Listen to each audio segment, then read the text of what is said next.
बहुत पुराने वक्तों का जिक्र है। एक बादशाह शिकार खेलते हुए एक घने जंगल में खो गया। शदीद प्यास के आलम में रास्ता तलाश करते हुए वो एक जगह पहुंचा, जहां एक लकड़हारा लकड़ियां काट रहा था। लकड़हारे ने बादशाह की मदद की, उसे पानी पिलाया और जंगल से बाहर निकलने का रास्ता बताया। बादशाह ने उसका शुक्रिया अदा करते हुए कहा, नेक इंसान, तुम मेरे महल जरूर आना, मैं तुम्हें इनाम देना चाहता हूँ। कुछ दिनों बाद वो लकड़हारा बादशाह के महल की तरफ ये सोचकर चलने लगा कि अगर बादशाह ने मुझसे इनाम की फरमाइश की तो मैं बादशाह से एक ऐसी जगह मांगूंगा जहाँ बहुत से दरख्त हों। फिर उन दरख्तों की लकड़ियाँ काटकर कोयला बनाऊंगा और बाजार में बेचकर ज्यादा पैसे कमा सकूंगा। यही सोचते हुए वो महल तक पहुंचा। दरबान को अपना तारुफ कराया और बादशाह ने उसे अपने रूबरू पेश होने की इजाजत दे दी। रहमदिल बादशाह ने कहा, मांगो ए नेक दिल इंसान, क्या मांगते हो? लकड़हारे ने अपनी ख्वाहिश बादशाह के सामने जाहिर कर दी। बादशाह ने एक लम्हे के लिए सोचा, फिर मुस्कुराकर वजीर से कहा, मेरा चंदन का बाग, जहाँ ताहदे निगाह सिर्फ चंदन के दरख्त हैं, इसके नाम कर दो। लकड़हारे ने बादशाह के दरबार से अपना मनचाहा इनाम वसूल किया और वापसी की राह ले ली। जब उसने इतना बड़ा दरख्तों से भरा बाग देखा तो खुशी से उसके दिल में ये ख्याल आया कि अब वो चंद ही दिनों में अमीर हो जाएगा। दिन में दरख्त काटता, रात को उनका कोयला बनाता और अगले दिन बाजार में बेच आता। यूं अरसा गुजर गया मगर कोई खातिर ख्वाह मुनाफा ना हुआ।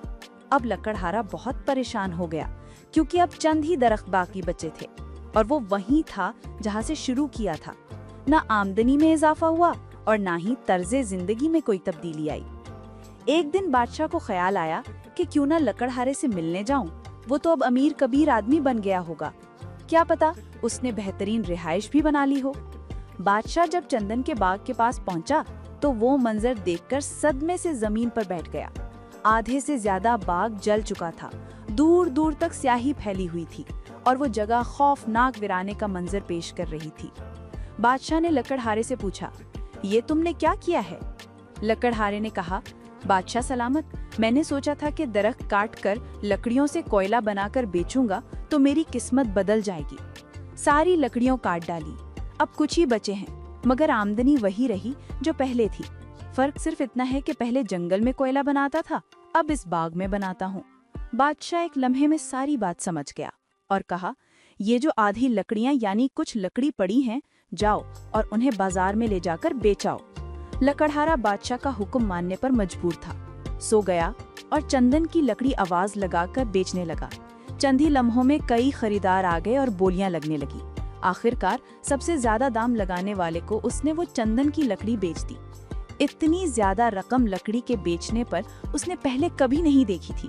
वापस आकर बादशाह से कहा, इतनी सी लकड़ी इतने महंगे दामों बेची गई और मैंने बाकी सारी लकड़ियां कोयला बनाकर बर्बाद कर दी।